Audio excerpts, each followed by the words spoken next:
नमस्कार, बहुत बहुत स्वागत है आपका। सबसे पहले एक चर्चित मुखिया और इसके बाद अब एक नियोजित शिक्षक।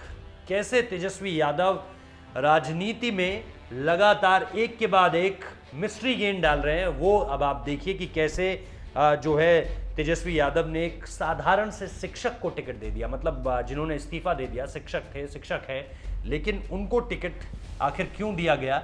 जबकि एक तरफ तो ये आंकड़ा भी सामने निकल कर आ रहा है, जिसे खुद आरजेडी ने माना है कि 38 आपराधिक छवि वाले उम्मीदवारों को उन्होंने टिकट दिए हैं।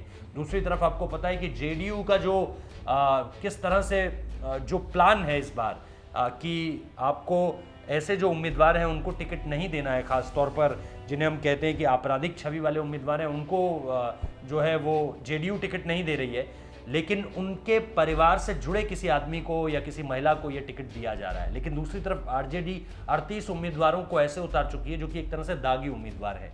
लेकिन इसके बाद ये जो दो मामले आए हैं, एक मुखिया का मामला जिसने सबको चौंकाया, लेकिन अब एक ये शिक्षक का मामला सामने निकल कर आया। बहुत साधारण शिक्षक है, 2017 में यहाँ पर आकर सरकारी नौकरी जो है वो ज्वाइन की थी, और उस सरकारी नौकरी में जब पढ़ा ही रहे थे तो निश्चित तौर पर छवि एक बहुत अच्छी बनी हुई है उस इलाके में।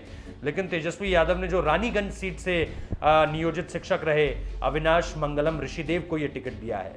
अब ये बेहद गरीब मुसहर परिवार से आते हैं और चुनाव लड़ने से पहले नियोजित शिक्षक थे, और इसके साथ साथ इनकी जो छवि है बहुत काम कर रही है। अब ऐसा है कि रानीगंज सीट को लेकर के जो फील्डिंग सजाई गई थी वो बहुत लोगों ने गेम सेट करने की कोशिश की थी कि यहां से हम जो है रानीगंज सीट से इस बार उतरेंगे और इसके बाद देखिए किस तरह से जीतते हैं। तेजस्वी यादव को भी उन्होंने खूब जो है वो इस तरह के भरोसे दिलाए थे, इस तरह की उम्मीदें दिलाई थी कि इनको उतार दीजिए, ये निश्चित तौर पर जीत जाएंगे। लेकिन इस बीच जो तेजस्वी यादव का फैसला है वो सबको हैरान कर रहा है, क्योंकि एक शिक्षक को जिसका कोई ऐसा पॉलिटिकल बैकग्राउंड नहीं है, किसी तरह की कोई फील्डिंग नहीं है, किसी भी तरह का कोई सपोर्ट नहीं है, उसको मैदान पर उतार देना निश्चित तौर पर लोगों को हैरान में तो डाल रहा है।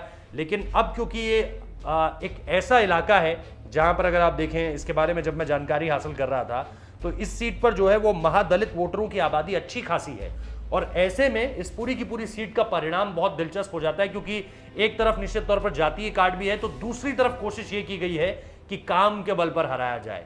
और काम के नाम पर जब ऋषिदेव को सामने निकलकर उतारा गया है तो ये देखना दिलचस्प होगा कि इस सीट का परिणाम क्या निकल कर आता है, क्योंकि ये बहुत ही एक तरह से एक ट्रम्प कार्ड खेला है तेजस्वी यादव ने कि किस तरह से कभी मुखिया को ले आ रहे हैं, दागी उम्मीदवार भी हैं, दूसरी तरफ एक ऐसा शिक्षक भी है जिसको लेकर के कहीं कोई जिसको लेकर के कहीं कोई बैक सपोर्ट नहीं था। अचानक से एक चेहरा उतार दिया गया सिर्फ इसलिए क्योंकि उस रानीगंज इलाके में देखा कि उसकी छवि बहुत अच्छी है शिक्षक की, तो उसको निश्चित तौर पर उतार दिया है। तो एक दिलचस्प है कि किस तरह से स्ट्रैटेजिकली प्ले कर रहे हैं तेजस्वी यादव, और दूसरी तरफ जैसा हमने आपको बताया कि जेडीयू ये कह रही है कि आपराधिक छवि वाले उम्मीदवारों को टिकट नहीं देना है, उनके परिवार में से हालांकि किसी को दे दिया जाएगा। इसका मतलब बहुत ज़्यादा अंतर उसमें भी नहीं है, लेकिन ये एक बेहद दिलचस्प डेवलपमेंट है। फिलहाल इस वीडियो में इतना ही। चैनल अच्छा लगा है तो लाइक कीजिए, शेयर कीजिए, सब्सक्राइब कीजिए हमारे चैनल को। बहुत बहुत शुक्रिया।